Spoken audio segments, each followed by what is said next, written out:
Très chers internautes, encore une fois, je vous salue. Je suis très heureux de savoir que vous êtes très nombreux en train de nous suivre. Voilà, comme je vous avais promis, on va essayer de décortiquer le point de presse de Boulos après avoir été reçu par le président rwandais. Quelle est son implication ou bien son impact par rapport à la guerre dans la partie Est? Quelle est vraiment la position des États-Unis que les États-Unis a prise lorsque ils ont rencontré Kagame. Voilà. Sans tarder, je tiens d'abord à vous rappeler que, comme je vous ai dit dans l'émission précédente, que le président, l'ancien président Joseph Kabila a décidé de retourner en République démocratique du Congo via Goma. Je vous ai montré les enjeux. Donc, c'est que moi, je qualifie exactement, ça confirme tout ce que l'on continue toujours à dire et c'est que le président de la République lui-même avait dit que l'AFC, c'était l'ancien président de la République. Et là, ça, de plus en plus, ça devient une évidence. Donc, on ne peut plus s'en passer. Voilà encore un autre problème que j'ai dit, que nous avons une opposition qui ne travaille pas pour le bonheur du peuple congolais. C'est justement, ce sont des attaques personnelles. On a personnalisé tellement les pouvoirs au point.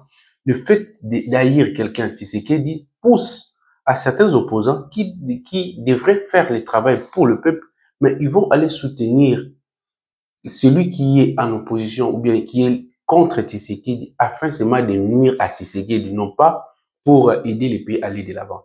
Voyez-vous, la plupart de nos opposants disaient lorsque le président de la République, celui qui détient toutes les informations secrètes, les renseignements civils et militaires, vous dit que non, l'AFC, c'est l'ancien président de la République, mais les opposants doutaient qu'il nous apporte des preuves. Même si le président de la République avait les preuves, est-ce que le président de la République pouvait-il venir exhiber les preuves sur la place publique auprès des opposants? Ah non, il devrait au contraire demander au président de la République de faire appliquer la loi s'ils étaient vraiment des légalistes.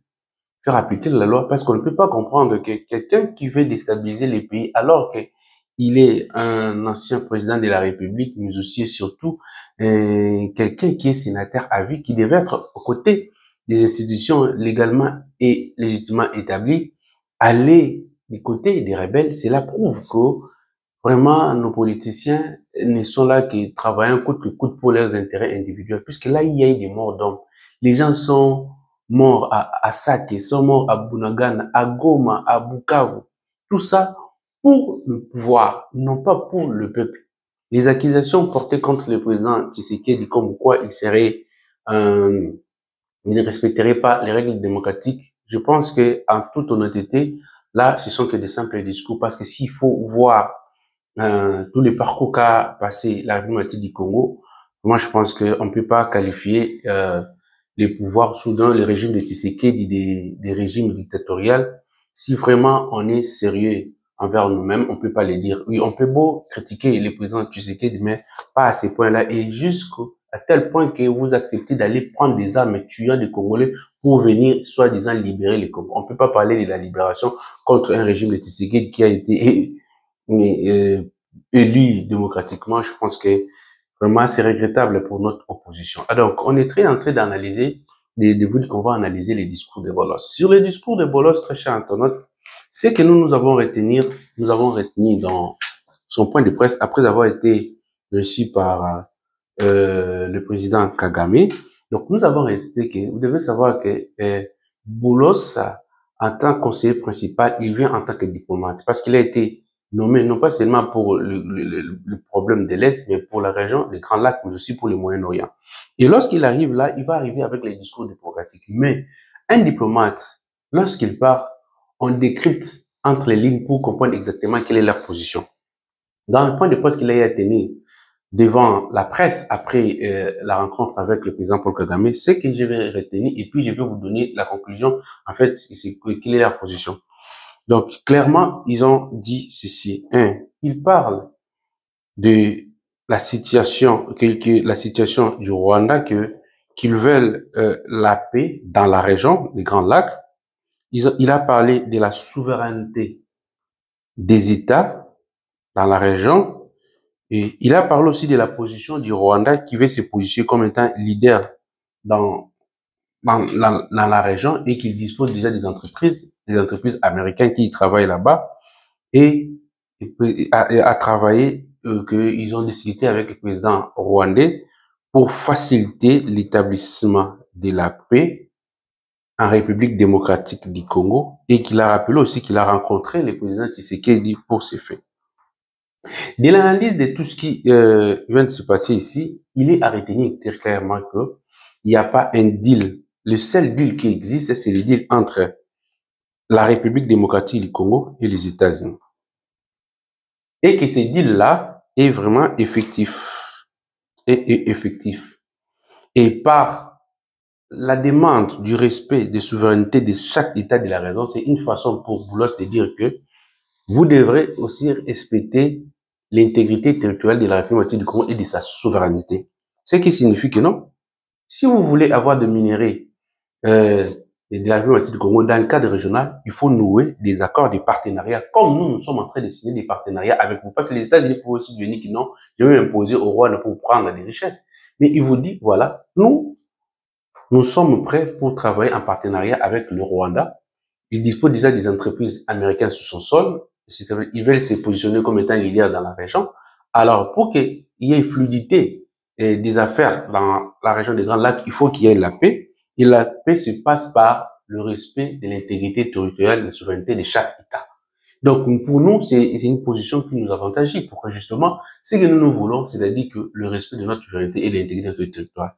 Puisque si nous contrôlons notre territoire, notre armée, et d'autres territoires, et nous avons notre souveraineté, nous pouvons maintenant signer des partenariats avec des États et nous pourrons être une puissance parce que nous avons tellement de richesses qu'avec toutes nos richesses, si nous les contrôlons, nous pouvons avoir la facilité de se développer très rapidement. C'est ça la crainte de toutes les personnes, ou soit de certains de nos voisins qui ne veulent pas nous voir développer, de peur que nous devenions des leaders au niveau de la région. Voyez-vous déjà que le Rwanda est en train de positionner comme il veut être leader dans la région. Et du coup, la façon pour elle de devenir leader de la région, c'est de maintenir la République du Congo dans un état de sous-développement pour qu'il vienne imposer la loi. Or, nous avons décidé de répondre cela. Donc, si, voilà maintenant le mot du boulot, c'est qu'il dit, si vous voulez vous positionner comme étant leader, vous devez être en capacité de nouer des relations de bon voisinage. Ce n'est pas aller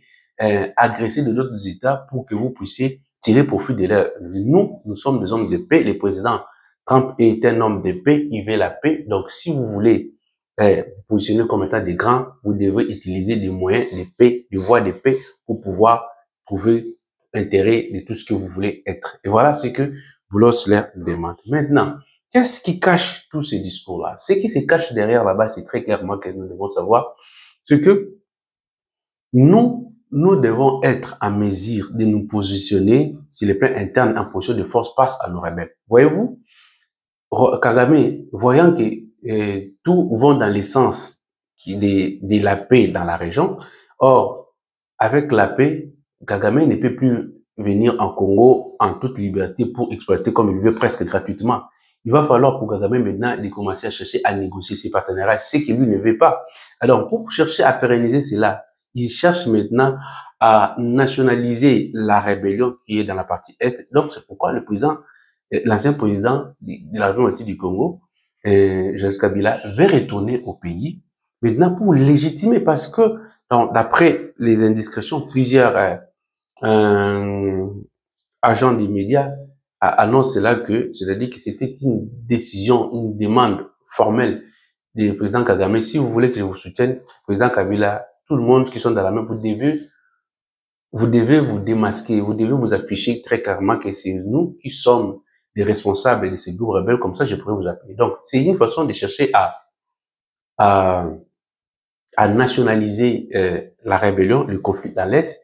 Comme ça, ils vont maintenant introduire leur agenda qui est d'insérer des brassages, mixages, des contrôles sur les plans politiques. Et comme ça, ils peuvent commencer toujours à faire les affaires, mais dans la paix, mais ils ont déjà leur agent à l'intérieur, ils peuvent gagner parce qu'ils ne veulent pas travailler dans la légalité. C'est ça le problème. Donc, nous devons être prudents. Le président Tshisekedi devait mettre tout en marche pour pouvoir empêcher l'avancée des rebelles mais surtout du contrôle des rebelles. Il faut chercher à tout peu que nous renforçons notre armée pour que nous puissions être en mesure de buter, de mater des rébellions. Comme ça, nous pourrons être forts sur le plan international. Voilà à peu près ce que nous voulons partager avec vous par rapport au point de presse de Boulos et la position de Boulos. La position de Boulos, la position du gouverneur américain n'a pas changé. C'est qu'ils veulent la paix, ils veulent que le respect des souverainetés de chaque État soit une réalité et qu'on noue des relations de bon voisinage, mais aussi des intérêts gagnants-gagnants des affaires. Comme ça, il pourrait y avoir fluidité. Si quelqu'un veut se positionner comme le Rwanda, comme une puissance dans la région, ils doivent le faire en utilisant des moyens de paix et non de guerre. Voilà ce que le message de Boulos après sa sortie avec le président rwandais et tel que ça s'est résumé. Très cher internaute, je vous demande de nous appuyer en soutenant notre émission, en les partageant et puis en appuyant sur le j'aime pour que nous puissions améliorer nos vidéos, mais aussi améliorer nos algorithmes. Donc, quant à moi, je vais vous souhaiter toutes les bonnes choses du monde. Je me présente, je suis Guylaine Ikobikwete, juriste de formation, expert en politique publique et en stratégie de développement, chercheur, diplômé en ressources humaines, mais aussi négociateur. Et donc, quant à moi, je vous souhaite toutes les bonnes choses comme je viens de le dire et je vous dis à la prochaine.